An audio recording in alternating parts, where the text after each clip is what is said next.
आता ब्रीद या शब्दाचा अर्थ समजून घेऊया. सर्वप्रथम मराठी अर्थ श्वास घेणे किंवा श्वास सोडणे. ब्रीद हा शब्द वर्ब आहे. मराठीत समजून घ्या. ब्रीद म्हणजे श्वास आत घेणे आणि बाहेर सोडणे.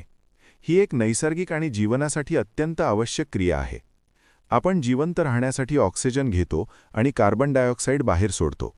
यालाच ब्रीद म्हणतात. English meaning to take air in to the lungs and release it. आता सिनोनिम्स पाहूया.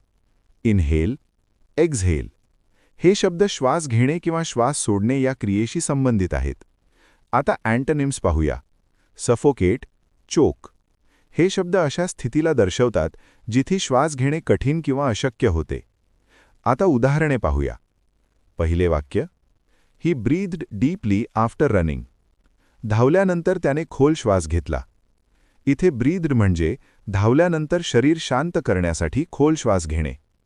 आता मित्रांनो, थोडा विचार करा.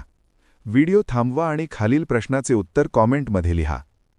Breath means A. Eat, B. Drink, C. Take air in and out, D. Sleep. तुम्हाला इंग्रजी मोफत आणि सोप्या पद्धतीने सुधारायचे आहे का? नियम अकॅडमीचा बेसिक इंग्लिश व्होकॅब्युलरी आणि ग्रामर कोर्स पूर्णपणे मोफत जॉईन करा. आत्ताच हा नंबर नियम अकॅडमी इंग्लिश नावाने सेव्ह करा. 9270275060. नंतर व्हॉट्सॲपवर हॅलो सर असा मेसेज पाठवा. दररोज व्हिडिओ प्लस MCQ सराव मिळवा. नंबर सेव्ह केल्यावरच लिंक उघडतील.